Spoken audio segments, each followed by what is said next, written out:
Maman, allons vite chez HD Vélo.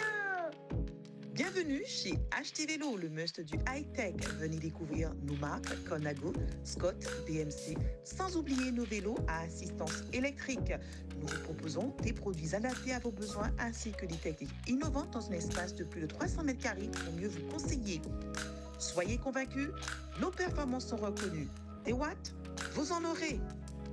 229 impasse Les Palétuviers, Bois-Vert-Jarry, 97 122 Bémao, 0790 53 19 85. HD Vélo, c'est le savoir-faire et nous le faisons savoir.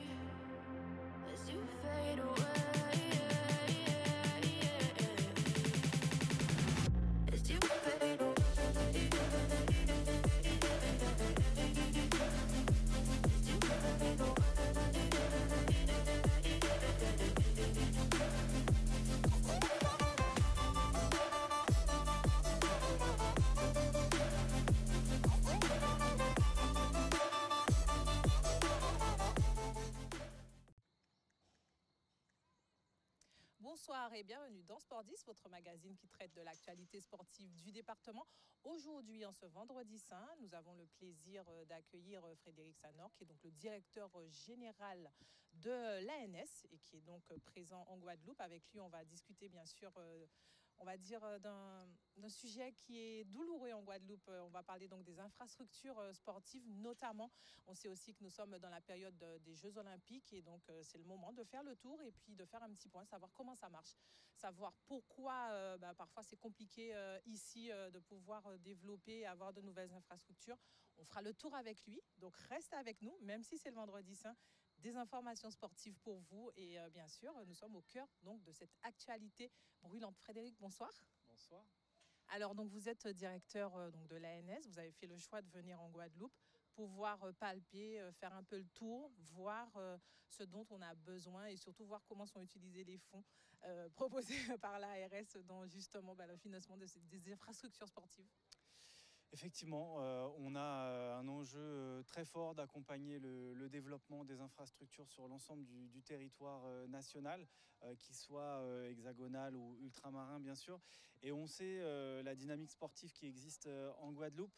Et on sait aussi que malgré cette dynamique, on a encore des enjeux, des besoins de rénovation d'infrastructures, de création de nouvelles infrastructures. Et donc c'était l'occasion de venir pendant cette période, à quelques mois des Jeux Olympiques et Paralympiques, pour voir effectivement l'ensemble des projets, ce qui a déjà été réalisé et puis ce qui reste à mener. Vous avez donc fait le tour, rencontré les collectivités, venir aussi ici au Crêpes. On est quand même dans ce lieu emblématique de formation, de préparation des athlètes. Donc, selon vous, votre sentiment à l'issue de ce tour d'horizon un petit peu en Guadeloupe? Alors, on se rend bien compte qu'il y a une vie associative très dense. On sait que la Guadeloupe est une terre de sport, une terre aussi de championnes et de champions, et qu'on a cet enjeu collectif d'entretenir cette flamme. Et donc, c'est bien l'ambition qu'on porte, puisque à la fois on intervient aux côtés des collectivités territoriales, bien sûr, sur la rénovation et la construction d'infrastructures sportives, mais aussi sur l'accompagnement de l'emploi dans les associations sportives pour professionnaliser le mouvement sportif. C'est un enjeu très important pour nous. Un, pour créer de l'emploi, mais deux, pour continuer à développer la pratique sportive en Guadeloupe. Et puis, on accompagne également la structuration, la robustesse des clubs sportifs. On sait que sans club, eh bien, c'est difficile de développer le sport. Et donc, c'est autant d'enjeux sur lesquels on essaye d'être présent aux côtés des acteurs du sport guadeloupéennes, guadeloupéens, et donc en essayant effectivement de regarder ce qui se fait d'exemplaires, et puis d'être au contact des acteurs là où il y a des besoins. Là où il y a des besoins, on sait que c'est compliqué ici, par exemple, pour les sports collectifs, où les gymnases manquent cruellement, ou peut-être aussi ceux qui sont présents, on le sait, soit sont en travaux, ou bien sûr mériteraient peut-être aussi d'être améliorés. Avez-vous, vous, eu le sentiment, en tout cas dans vos différents échanges, d'avoir entendu ce message, ou peut-être que les collectivités aussi n'ont peut-être pas, on va dire, accès ou ne font peut-être pas les bons schémas pour pouvoir faire les bons choix, en tout cas en termes de besoins sur le territoire? On a vu beaucoup de projets autour des sports collectifs, autour de l'athlétisme, autour de la pratique du football. On sait qu'il y a déjà de nombreux projets qui se sont développés, des pistes d'athlétisme qui ont été rénovées, des terrains de football qui sont sortis, des salles qui ont été aménagées. Et on en a financé beaucoup ces dernières années. On a notamment développé un plan national de 5000 nouveaux équipements sportifs. Et donc, on a plusieurs formes d'équipements sportifs. On a les équipements sportifs que l'on connaît, des piscines, des stades, des gymnases. Et puis, il y a aussi les équipements sportifs de proximité, ceux qui permettent de faire plusieurs types de disciplines sportives différents en hyper proximité, sans forcément avoir à prendre sa voiture et à faire plusieurs kilomètres ou plusieurs dizaines de minutes de transport. Et donc, on a aussi cet enjeu pour que, au-delà d'une pratique sportive uniquement en club, tourné vers une compétition, on est la pratique du quotidien, sur du sport santé, sur du sport scolaire également. Donc c'est sur tous ces enjeux-là qu'on essaye à la fois de porter des impulsions nationales. C'était en 2022 et 2023 plus de 200 millions d'euros qui ont été mobilisés. Et pour 2024 jusqu'en 2026, ce sera 300 nouveaux millions d'euros, dont bien sûr une part dédiée exclusivement à la Guadeloupe. Sur les Outre-mer, on sait que justement l'accompagnement est voulu et tel que justement parfois sur certains projets, le financement peut être complet sur ce que vous proposez. Là aussi, est-ce que vous avez le sentiment que on sollicite suffisamment ou bien au contraire, il y a encore matière à faire, il faudrait encore que les collectivités s'y prennent encore, on va dire même plus pour pouvoir solliciter justement ce type de financement?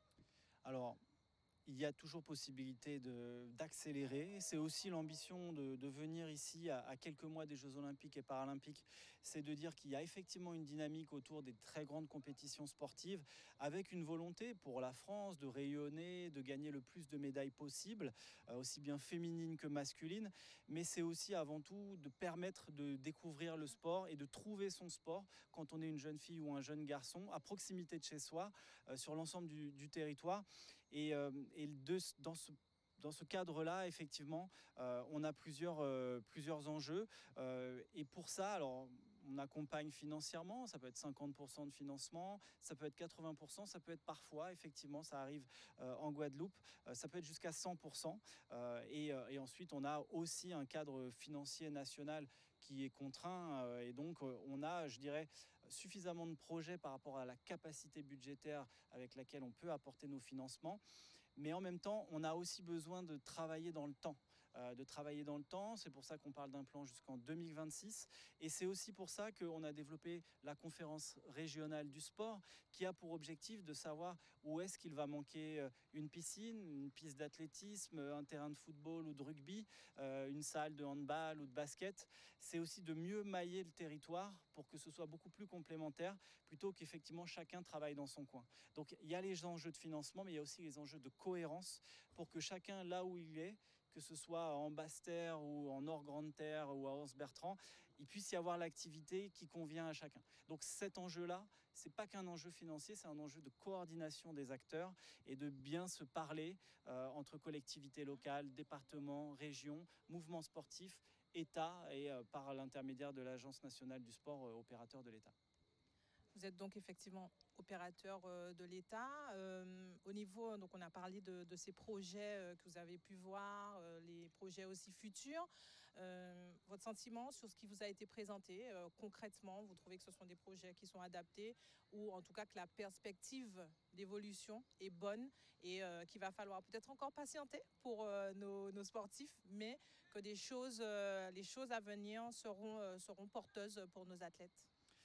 Oui, je pense qu'il y a une dynamique de l'envie, il y a des projets, il y a des priorités qui sont faites aussi d'un point de vue politique. On a regardé les financements qui étaient octroyés par les différents niveaux de collectivités territoriales et on voit bien qu'il y a à la fois des besoins mais aussi des envies.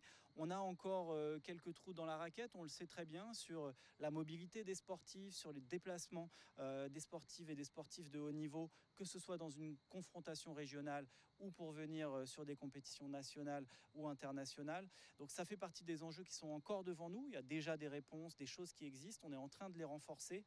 Mais là, on a encore besoin de continuer à travailler. Et ces échanges qu'on a menés encore hier soir au CREPS avec le mouvement sportif régional, ils sont indispensables pour nous permettre aussi, au niveau de l'activité sportive nationale, de pouvoir garder les enjeux en fonction de chaque territoire, les spécificités, les attentes, pour permettre à chaque jeune de parcourir son chemin sportif, que ce soit simplement, comme je disais tout à l'heure, sur de l'initiation, de la découverte du jeu et de la passion, ou bien pour certaines et certains du haut niveau, voire du très très haut niveau. Vous parliez tout à l'heure de cet accompagnement au niveau des associations pour l'emploi également. Je pense que ça aussi, c'est une information importante parce que beaucoup de clubs financièrement ont des difficultés et ont du mal justement à pouvoir avoir les encadrants, la structure suffisante justement pour permettre d'accueillir déjà tous les jeunes sportifs. Et je pense que à ce niveau-là, comment ça se passe si une association souhaite justement pouvoir trouver du financement pour pouvoir employer quelqu'un et être accompagné au quotidien? Alors on a mené et on mène au quotidien avec les services territoriaux de l'État, notamment la délégation régionale académique jeunesse, engagement sport, la DRAGES, des réponses au quotidien sur le financement d'emplois, sur le financement de structures sportives. Et donc pour ça, il y a des dispositifs qui existent. Alors pour financer des emplois notamment, c'est des aides de 12 000 € par an pendant 3 ans pour financer des emplois d'éducatrices, d'éducateurs dans les clubs. Et ça peut être aussi sur de l'aide à l'achat de matériel et puis tout simplement sur le financement des clubs. On développe et on accompagne à travers l'ensemble de nos dispositifs près de 20 000 clubs sportifs en France. Sur le territoire de Guadeloupe, c'est plus d'1 million d'euros qui est déployé en direction des clubs sportifs. Et donc voilà, on porte ces enjeux-là. C'est aussi en appui et en partenariat avec les fédérations au niveau national. Et on incite, on accompagne les fédérations à avoir aussi des politiques de développement sur l'ensemble des territoires ultramarins, avec les ligues régionales, avec les clubs, de manière à organiser, à déployer une activité équilibrée sur l'ensemble du territoire national, qu'il soit hexagonal ou ultramarin. Justement, donc, beaucoup de possibilités. C'est vrai que peut-être que les clubs, certains arrivent à avoir ces infos, d'autres non. Donc, on se rend compte qu'il existe justement des possibilités de financement donc à eux de faire aussi la démarche de se rapprocher de la DRAGES, comme vous le disiez, pour pouvoir être mieux accompagnés. Oui, bien sûr, chacun doit faire son bout de chemin. Alors déjà, toutes les infos sont largement disponibles sur notre site www.agencedusport.fr. Et là, on a vraiment une mine d'informations qui permettent de bien identifier en fonction du projet de son club quelles sont les aides possibles. Et puis, on a un enjeu collectif. On sait qu'on va vivre un été olympique et paralympique. On va tous regarder les compétitions à la télé. Pour certains, ils vont pouvoir aller dans les stades et dans les gymnases pour voir les compétitions. Et il est probable, on espère beaucoup que la rentrée sportive 2024-2025 soit de plus en plus dense. Et c'est pour ça qu'il faut aussi qu'on s'y prépare, que les clubs s'y préparent, que les infrastructures permettent d'accueillir plus de pratiquantes et de pratiquants. Et donc ça, c'est un enjeu qui est devant nous et qui arrive très très vite. Ce serait vraiment regrettable que arrivé à la rentrée sportive au mois de septembre, eh bien on ait des jeunes filles ou des jeunes garçons qui ont vu l'équipe de France de basket féminine, masculine briller aux Jeux Olympiques, ou des champions paralympiques, et que ça crée des vocations et que la porte des clubs leur soit fermée parce que pas assez de capacité d'accueil. Donc c'est aussi pour ça que depuis 3 ans maintenant, on a fait énormément de choses en matière de financement des infrastructures sportives pour essayer d'être le plus près possible pour 2024. On va continuer après 2024 bien sûr, mais aussi en termes d'encadrement, parce qu'on sait qu'il faut des entraîneurs, des éducatrices, des éducateurs pour accueillir les jeunes, les moins jeunes aussi. Et c'est un des projets, c'est un des objectifs aussi du club sportif de demain, c'est d'avoir une pratique plus traditionnelle, accueillir les enfants, organiser des compétitions, mais c'est aussi proposer des activités de sport santé, intergénérationnelles, qui sont davantage tournées peut-être vers le loisir, vers la pratique bien-être, et donc qui peuvent permettre de trouver aussi des équilibres en termes de modèle économique de la structure club. Comme je disais au début, nous sommes ici au CREPS. Là aussi, c'est important. Là, on est sur de la pratique de haut niveau, un outil effectivement qui accueille aussi les athlètes de l'Hexagone qui viennent se préparer aussi ici.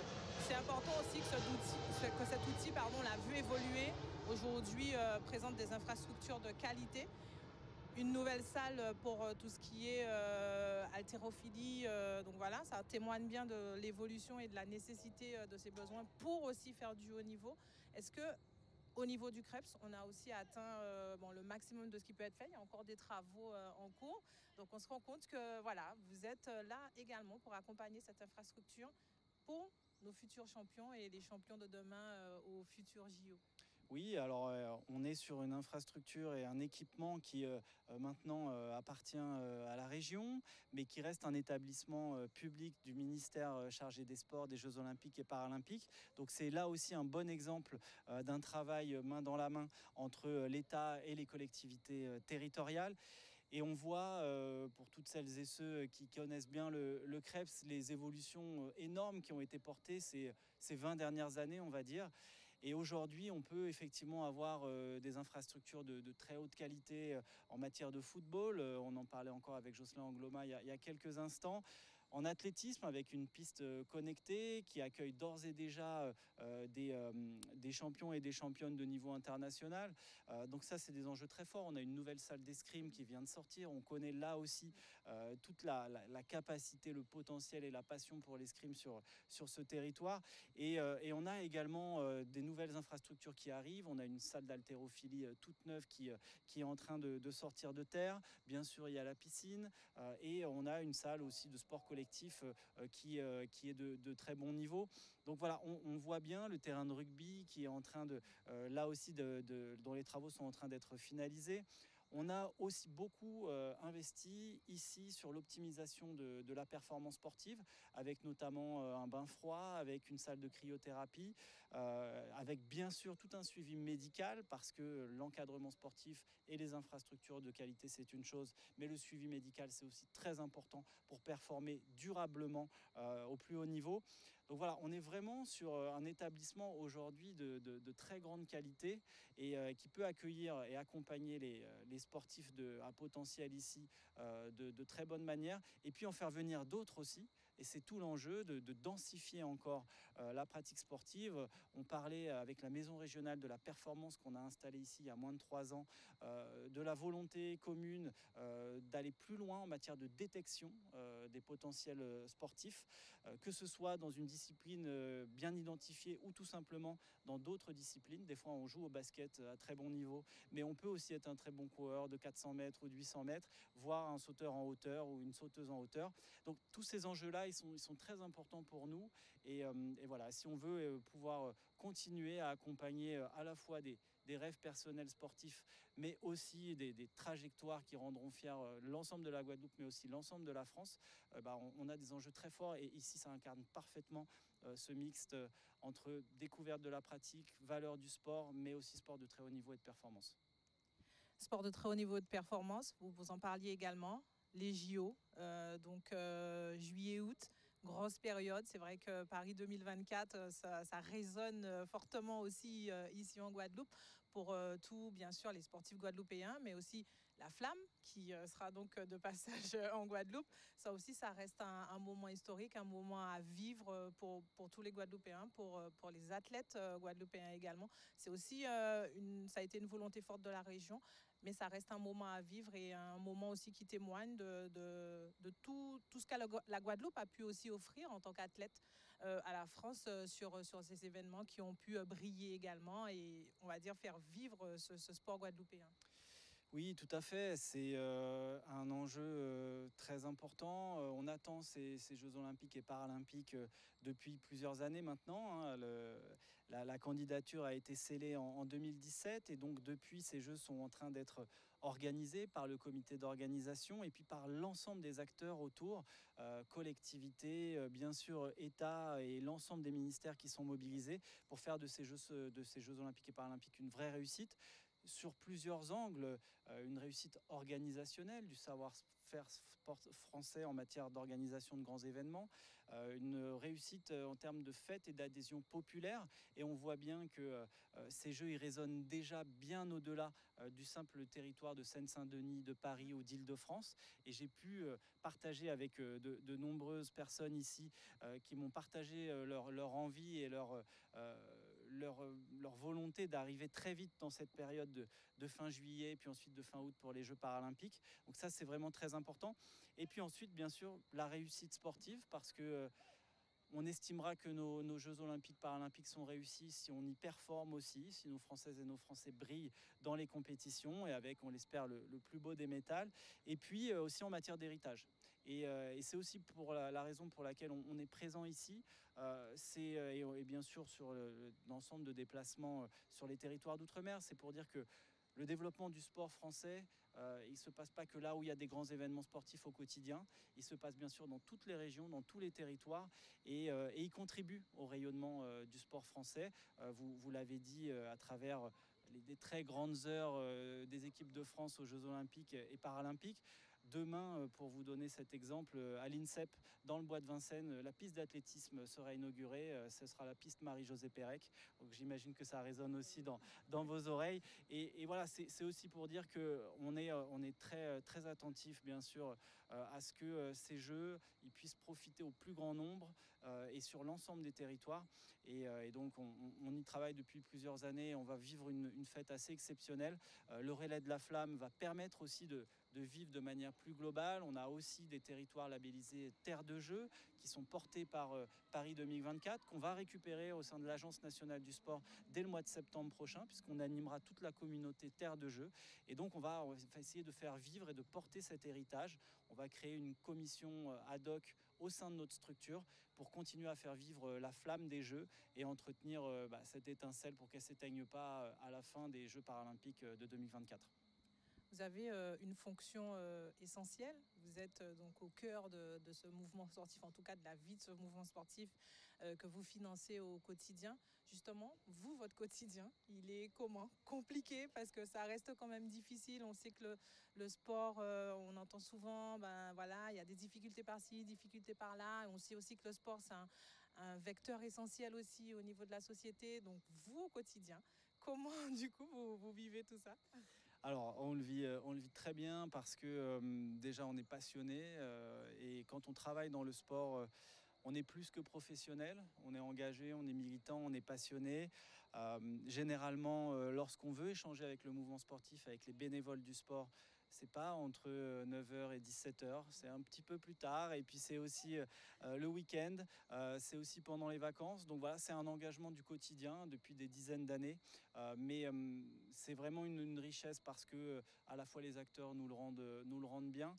Et puis parce qu'on a la chance de travailler dans un secteur exceptionnel qui véhicule des valeurs, comme je pouvais le dire tout à l'heure, qui génère nos plus grandes joies comme parfois nos plus grandes déceptions.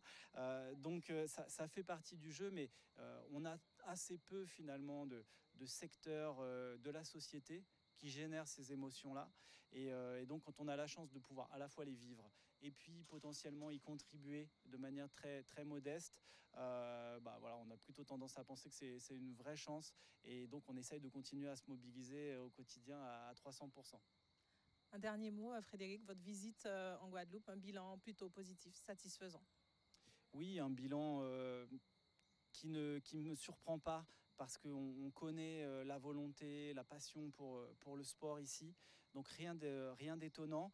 Toujours des points de vigilance, on l'a dit, en matière d'infrastructures. On doit avoir des infrastructures de qualité, sécures, dignes pour les enfants qui veulent pratiquer, qui veulent développer leur passion. Donc c'est aussi une visite qui nous responsabilise sur les enjeux à porter avec les collectivités territoriales.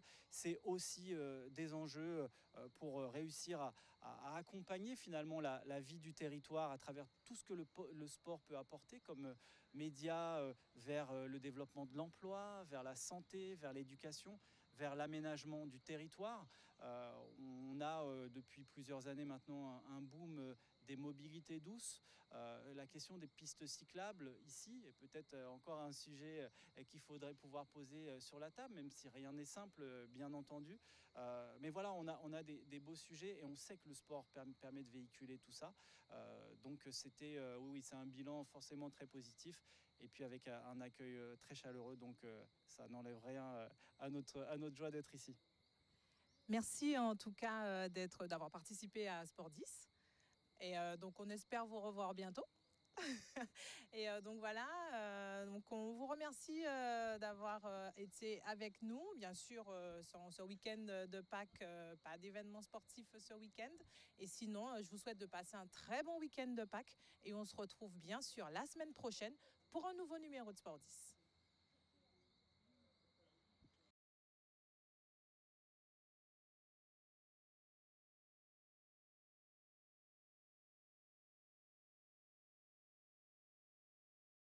Maman, allons vite chez HD Vélo. Bienvenue chez HT Vélo, le must du high-tech. Venez découvrir nos marques Conago, Scott, BMC, sans oublier nos vélos à assistance électrique. Nous vous proposons des produits adaptés à vos besoins ainsi que des techniques innovantes dans un espace de plus de 300 mètres carrés pour mieux vous conseiller. Soyez convaincus, nos performances sont reconnues. Des watts, vous en aurez. 229 impasse Les Palétuviers, Bois-Vert-Jarry, 97 122 Bémao, 0590 53 19 85. HD Vélo, c'est le savoir-faire et nous le faisons savoir.